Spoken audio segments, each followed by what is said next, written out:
இன்றைக்கி இந்த வீடியோவில் நம்ம போகிறோம். நம்ம வந்து மைன்கிராஃப்ட் பார்ட் 1 தான் பார்க்க போகிறோம். நான் ஏற்கனவே ஆஃப்லைனில் நான் நிறையா வந்து நான் விளையாடி வச்சுட்டேன். இதெல்லாம் விளையாடி வச்சுங்கிறத நான் உங்களுக்கு வந்து நான் இப்போ வந்து நான் காட்டுறேன். வாய்ஸ் இல்லாமலே காட்டுறேன்.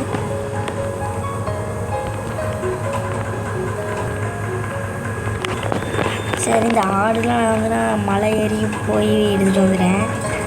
எல்லாமே நம்ம வந்து செஞ்சாச்சு. இவ்வளோ வீடு கட்டியிருந்தோம். கிராஃப்டிங் விஷயம் இருக்கணுமா?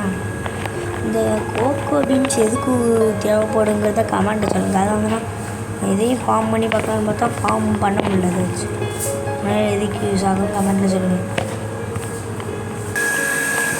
நாளைக்கு தான் வந்து பார்த்திங்கன்னா மைன்கிராஃப்ட் பார்ட் 2 வந்து பார்த்திங்கன்னா வரும். நானும் கீழ் தரையாக இருந்தால் கெட்டி முடிச்சுட்டேன். அதுக்குள்ளே 24 இருந்தது 22 மாறிட்டு, 64 இருந்தது 22 மாறிட்டு.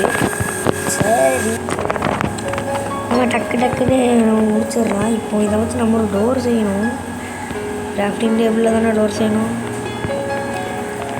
ஆமாம், ஒருதுக்கே 3 டோரா? அப்போ எனக்கு ஒரு ஐடியா வந்துருக்கு. நீங்கள் அதுக்கு முன்னாடி நான் தூங்குறேன். ஸ்பைடர் கீழே ரெண்டாவது வந்துடும். இதுக்கு ஒரு டோர் வச்சுட்டோன்னா நம்மளுக்கு ஈஸியாக இருக்கும்ல. இது இருக்கட்டேன். ஜஸ்ட்டு கிடைக்கும்.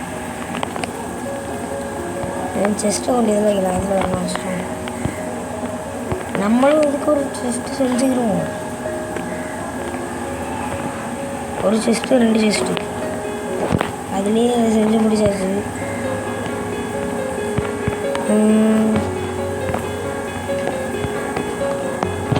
இப்போ தான்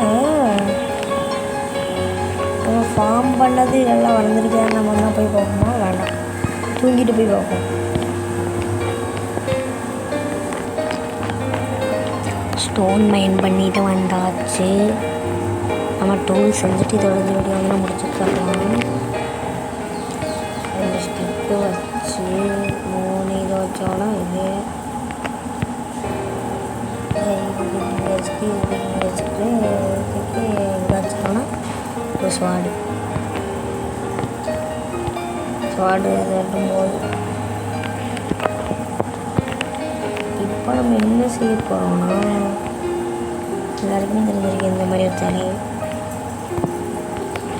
அப்புறம் நம்ம பார்ட் 3 வந்து பார்ட் 2 வந்து பார்த்தீங்கன்னா ஃபர்னஸை வந்து பார்த்தீங்கன்னா நம்ம கிச்சனில் கொண்டு வச்சுருவோம். நம்ம இதோட இந்த வீடியோ வந்து பார்த்திங்கன்னா முடிச்சுக்கலாமா?